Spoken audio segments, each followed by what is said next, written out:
What's up, everybody? Dead Wolf here with another one, this time bringing you another salmonella.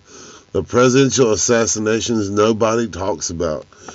Without further ado, let's get into it because we gotta finish this shit. By Skillshare.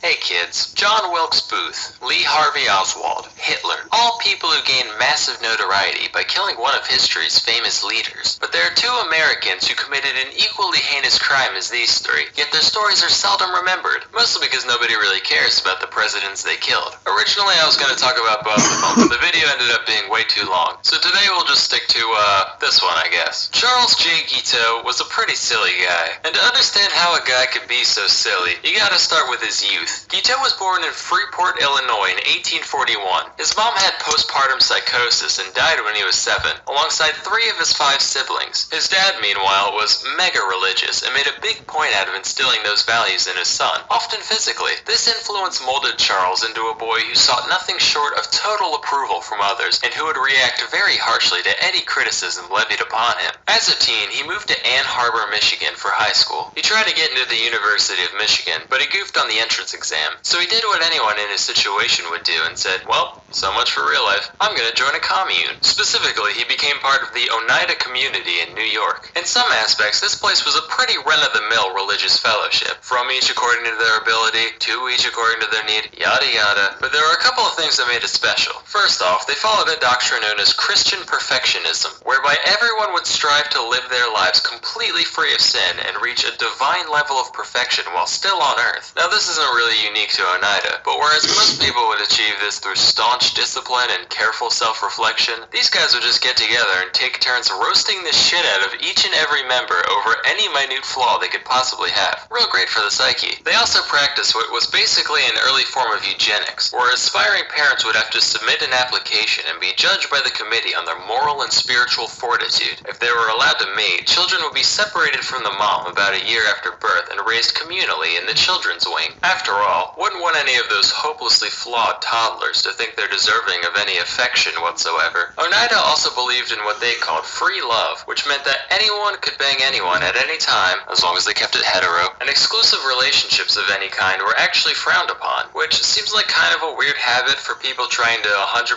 FC this whole Christianity thing, but whatever. But wait, you're saying, how can you have selective breeding at the same time as extremely unselective breeding? Aha! See, that's where male continence comes in. Under this rule, a pair could go at it for as long as they wanted, with the caveat that the dude's not allowed to nut, pull out or otherwise. That way, it's not a sin. After all, as the Bible says, if the dick don't spit, you must acquit. Paradoxically, no such rule existed for the women. In fact, not only did the commune believe in female orgasms, they actually prioritized them, which is like unheard of in the 19th century. They'd even have the middle-aged women of the society train the teen boys in the art of holding in the old pelvic sneeze. That way, there wouldn't be any chance of conception in case the guy goofs up his first few tries. So anyway, young Guiteau joins this whole thing, and endured countless blows to his massive yet fragile ego, thinking he's at least gonna get a piece of this communal action. Except, the criticism towards him wasn't just a formality like it was for others. Everyone there genuinely fucking hated him, on account of the fact that he was a raving neurotic narcissist. He never caught a single piece of this allegedly free love, and after a while, they all started calling him Charles Get Out in the hopes that he'd leave. This is real. And after 5 long years of this abuse, Guiteau finally got the hint and moved to New Jersey. He tried starting a newspaper themed around the Oneida religion called the Daily Theocrat, except nobody cared, so that failed. He went back to Oneida and tried to sue the place in order to get back pay for all his voluntary unpaid labor while living there, but apparently I'm mad butthurt isn't a valid reason for prosecution, so that went nowhere. Finally he said, well, when your devotion to God has failed you, there's only one path in life left. Time to become a lawyer. He managed to pass an examination to gain admission to the Illinois bar, and subsequently joined a law firm in Chicago at the age of 27, where he met his soon-to-be wife, one Annie Bunn. Of course, Guiteau never really got to be a lawyer. He only argued in one actual court case. Most of his time was spent doing bill collection for random clients. This job gave him insight into how debtors think and operate, which allowed him to turn into quite the con man, dodging bills whenever and wherever he saw the opportunity. Even on the job, he'd frequently charge exorbitant contingency fees after the fact, upwards of 75%. And sometimes he'd just keep it all and completely ghost his clients. After all, what are they gonna do? Send another bill collector? Well, it turns out they did, so Guiteau and his wife fled to New York. Here he ditched law and started getting into politics. Specifically, he wrote and delivered a speech in favor of Horace Greeley, the 1872 Democratic presidential candidate. And he somehow got it in his head that if Greeley won, his campaign would be so greatly indebted to him that they'd fulfill his desires to be the Minister of Chile, as though a total rando like him could just, name a job and it would be his. In reality, the speech was an incoherent mess heard by next to no one, and Greeley lost by a landslide. As the years passed, Annie got real sick of living life on the run with a broke-ass bitch, and Charles was none too keen on her weighing him down either. But back in the day, you couldn't just divorce someone willy-nilly, you needed a valid reason for it. So Charles concocted the brilliant scheme of banging a prostitute and then having her testify in court. The plan worked, with the pair successfully divorcing in 1874, and the only downside was syphilis. Whoops. Guiteau started dabbling in theology again around this time. He published a book called The Truth, which was almost entirely plagiarized directly from John Noyes, the founder of the Oneida Community. But despite being a man of God, Guiteau was still very much a two-time varmint, and moved frequently in the dead of night to keep collectors off his tail. His brother caught wind of this and wrote him a letter basically saying, hey,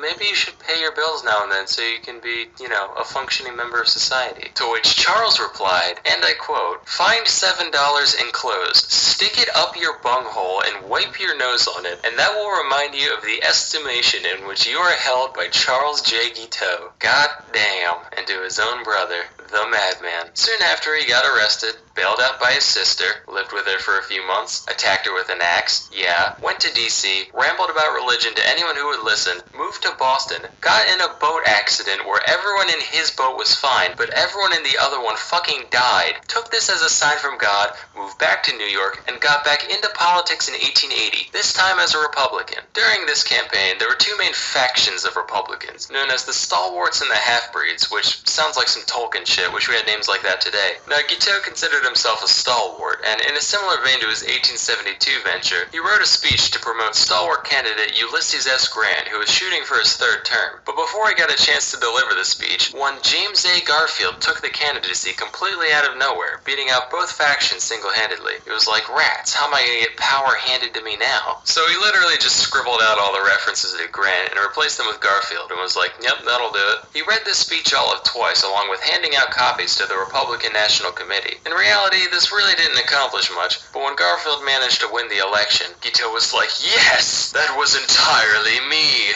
Garfield is in my supreme debt. As God is my witness, he shall make me a consulate in Vienna or Paris or someplace cool like that. He went to D.C. to await his inevitable appointment, but obviously nothing happened. So he started writing letters. A lot of letters. When that didn't work, he started actually stalking both Garfield and the Secretary of State, James Blaine, intercepting them in hotel lobbies, just being like, oh, hey, yeah, it's me, the sole person responsible for your success. Say, how about a consulship? Alright, you'll get back to me, I get it. Whoa, haha, what a coincidence. Me again. How's that consulship coming? At first they simply ignored him, but eventually Blaine snapped, screaming, never speak to me again on the Paris consulship as long as you live.